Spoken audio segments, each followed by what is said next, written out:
Hey, this is Mark Andrews, Instructional Chairman for the Orange County Football Officials Association, bringing you another episode of the 2020 CFOA Instructional Series. This is part 2 of our instruction on defensive pass interference. If you follow me on YouTube, you may have already seen this video. It was our Plays of the Week, episode number 2, under the OCFOA 2020 series. Just like part 1 of this instructional series, the video you see comes from Steve Coover, CIF Rules Interpreter and the Instructional Chairman for the San Diego unit. If you're watching this in a different state other than California and your Rules Interpreter or your Instructional Chairman does not agree with all these philosophies, please modify what I'm telling you to fit your association's philosophies. All right, let's get rolling with part 2. All right, here we go. Once again, the comments that you see printed on the screen, those come from Steve Coover. My comments will be in the form of the voiceover. So let's get this thing rolling. First thing Steve points out is he thinks we have a false start by the left tackle there. Let's take a look.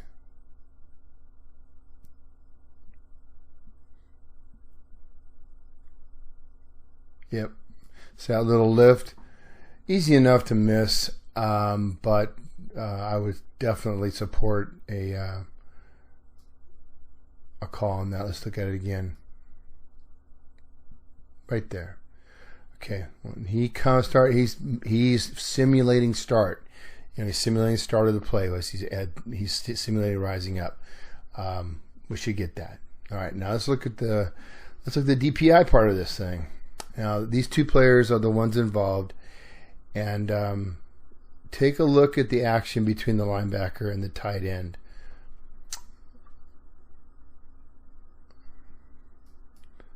We'll get an end zone view of this. Okay, let's go back. Okay, now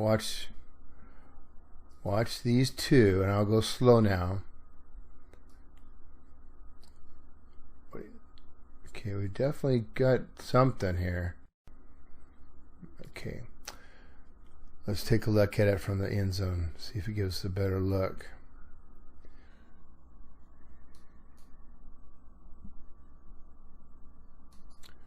So I hope it's these guys. Oops. Right here. Watch them.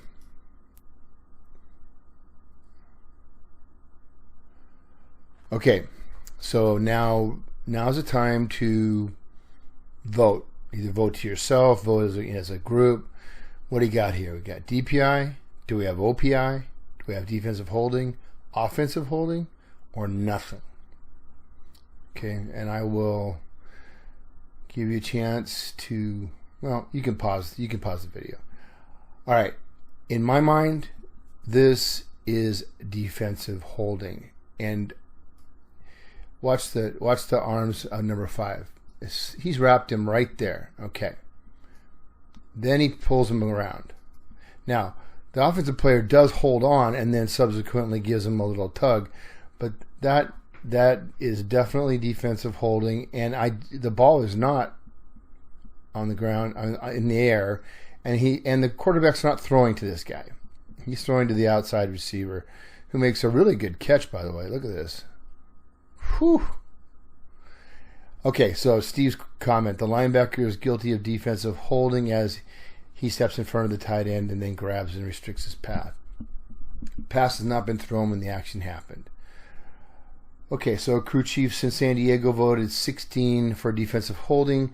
3 had OPI. Interesting. And 7 voted for no foul. If you choose not to penalize the action, you must talk to the player and to the head coach.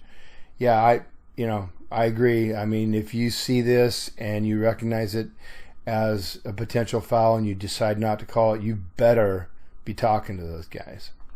All right, let's move on. Okay, play number 2. Now, guys, I want you to know something. I'm not looking at the comments before I show them to you. I'm trying to participate in this voting. I turn the annotations off, watch the play, and then make my own decision. Okay, so I don't want you to think that I'm being influenced by Steve or the crew chiefs or anything else. This is my opinion. You're free to disagree. Okay, this is a scrimmage. That's why we have coaches on the field and referees in shorts, but we're still calling fouls, right? Watch these two. Now, this is it's a weird play. The first time I watched it, I thought, looks like he's turning anyway. Slow it down. So, is this a hook and a twist? It's right there. But again, it looks like the offensive player wanted to turn that way anyway. That's where the ball is. So, I watched it again. And I think, my opinion, that while this isn't a hook and a twist, it is a grab and restrict. There was enough there to keep he knocked him slightly off balance, and he also kept him, he slowed down his momentum. The pass isn't that far off. So if I'm going to go to the coach is probably called a hook and a twist, and I'm going to say, no, coach, there was some hooking, but the offensive player was trying to go that direction, but he did grab him and he did restrict him. So I'm going with DPI. Let's see what we got. Okay, 19 had DPI, 14 no foul. I'm not surprised. 1 had a defensive holding. That can't be. The ball was in the air. This is a difficult one as the receiver turns for the ball as the DB grabs him. Right, exactly. Consensus is that the DB is restricting and interferes with the receiver. So that's pretty much what I said. Feel free to disagree and get some discussion going amongst yourselves. All right, this next play, this is a very common play in high school. Keep an eye on these two. Actually, there's 3 players involved in this one, and we'll just run it.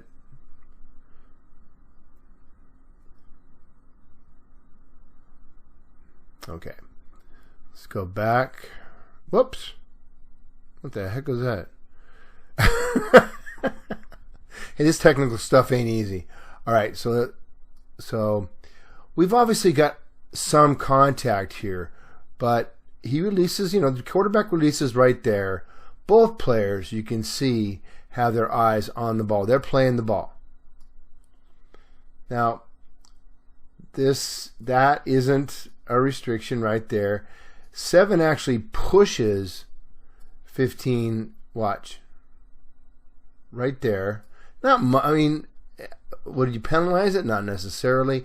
And then 15 falls into the safety who had the best shot at getting this ball. Wish we had a little better angle on it, but he's there. And we get a flag. And so, in my mind, this is just normal, incidental contact, hand fighting. They're both doing what they're supposed to do. Yeah, there's contact that makes 15 go down and then subsequent, the safety. But as far as I'm concerned, this is nothing. But the back judge just doesn't agree. Let's see. 26 crew chiefs judged this to be no foul. Yeah. 2 thought it was DPI. Okay. As Steve points out, the receiver is actually in the poorest position to make the play. That's what I said. He runs over and pushes the cornerback down, and that action does not interfere as the corner had no play on the ball. I don't know if I agree with that, but the safety has the play on the ball and is not interfered with, just misses. And he misses because his own player runs into him. So we're just going to, live to play another day here. All right, let's move on.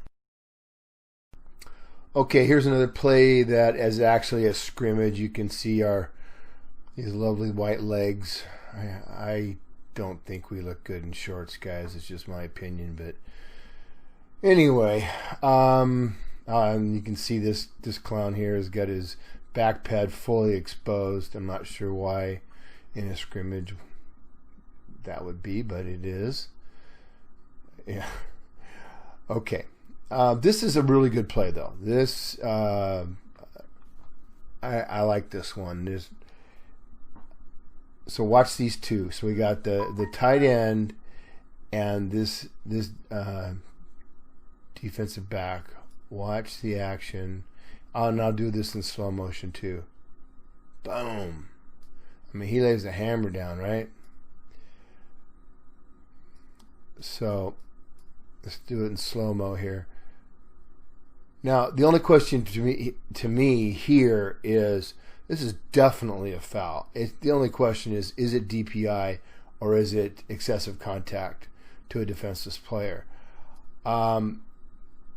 If we look closely, that ball, let's see, when he gets hit, the ball is, you can't really see it, it's right there. He's about to get hit. So let's just give it, let's say 5 yards. 5 yards isn't bang bang. Okay, so to me, this is DPI all the way. Again, feel free to disagree. Discuss it among yourselves. Let's see. All of the crew chiefs had a foul. Okay, good. That's a good thing.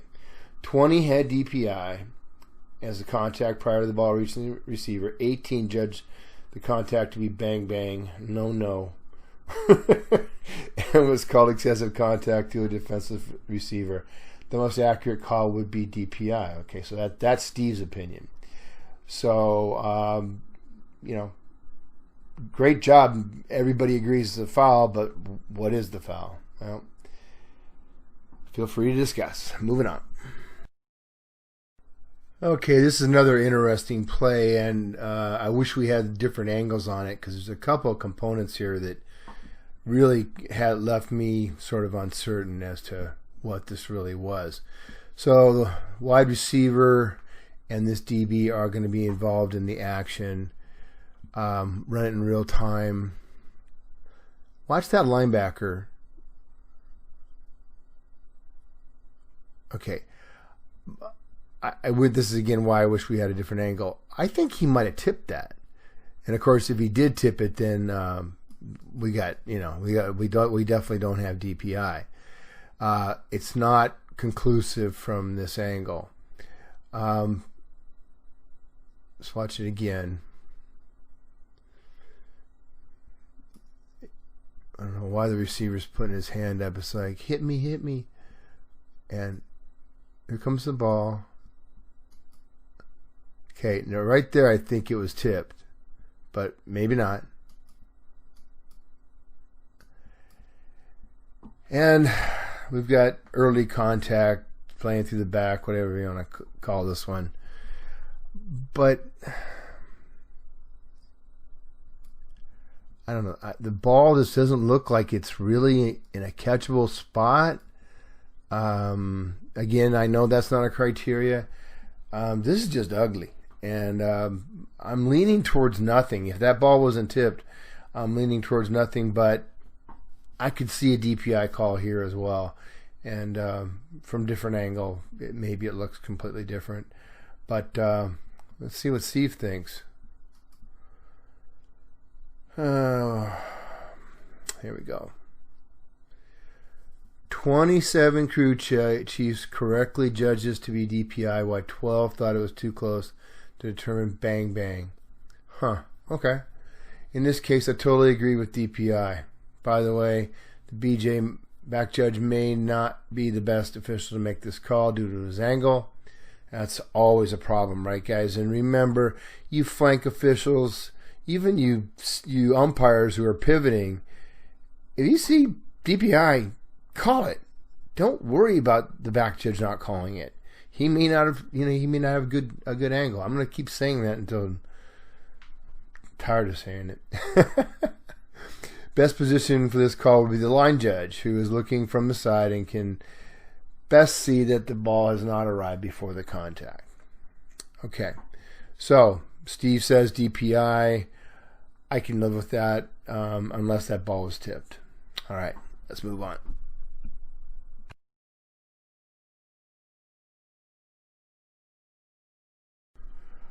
All right. Hey, I just have been listening to my edits, if you will, as I'm putting this playlist together, and I'm definitely hearing sort of a disgust in my voice. I'm as frustrated as a lot of you with how difficult this call is, and I think that's why we're making this series, so maybe we get a little more ammunition. So I apologize if I sound anything other than collegial. All right, let's take a look at this one. This is a good one. So keep your eye on these two.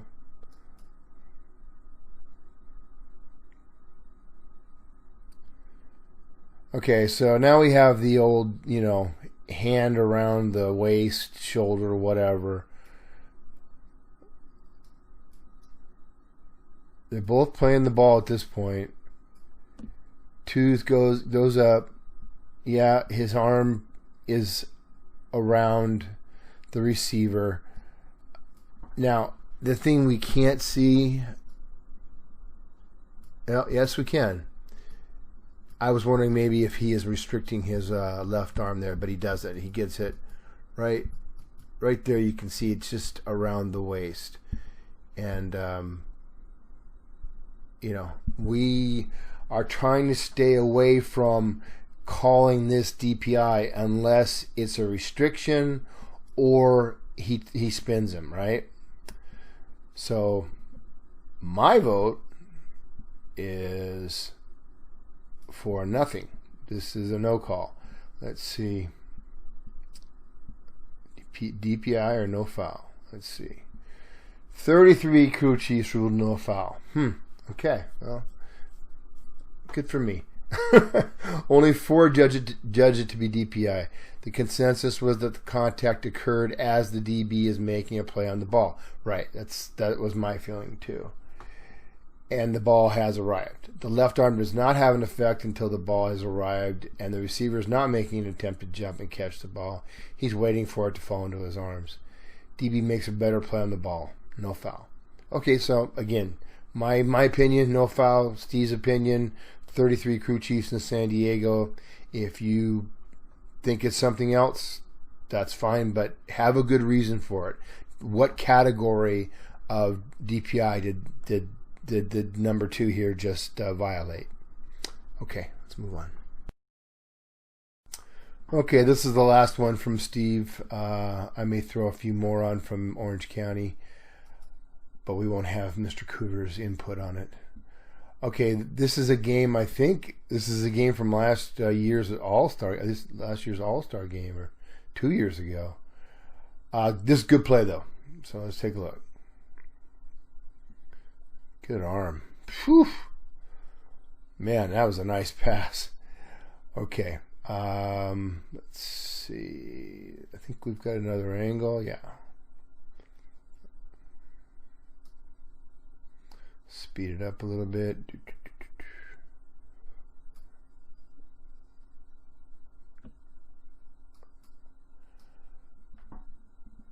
Okay. So, what do we got here? Now, 25 here is not playing the ball. He has no idea where it is. He's playing the player, right? So our standards now for his contact go up. And that sure looks to me like he has got number 14's arm restricted. Yeah.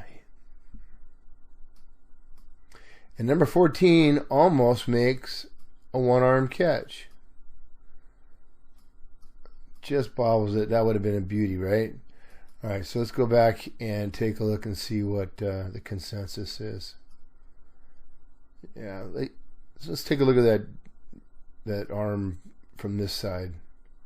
See if we can see it any better.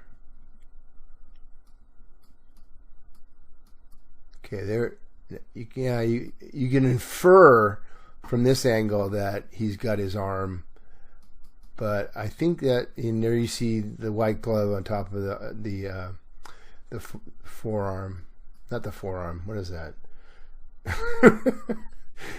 The part of your arm between your elbow and your shoulder, and he never lets go.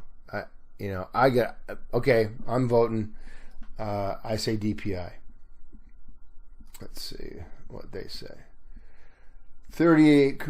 No foul. Oh my God. This is a simple play if you don't overanalyze it. There is no clear and obvious obstruction by the DP with it. What? It's just hand fighting by both players. Okay, I don't agree. I think there's a restriction there. How come he had to try to make a one-handed catch? Okay, Steve. Incomplete pass. I don't know. What do you guys think? I'd be curious. Go ahead and throw your comment. Your answer down in the comments. All right, let's move on. Well, that'll do it for this episode of the 2020 CFOA Instructional Series. Hey, a big shout out to Steve Coover and all the work he's doing down there. Obviously, I'm leveraging a lot of what he does to get it out to you guys on YouTube. He does such good work. Hey, if you please subscribe to my YouTube channel. You can do so by clicking on my picture in the right hand side there, and then that'll take you to my YouTube page. Just click on subscribe. You can also hit like. There also is a playlist that you can access that contains all the CFOA instructional series. You can access that by clicking the link on the left. This is Mark Andrews signing off.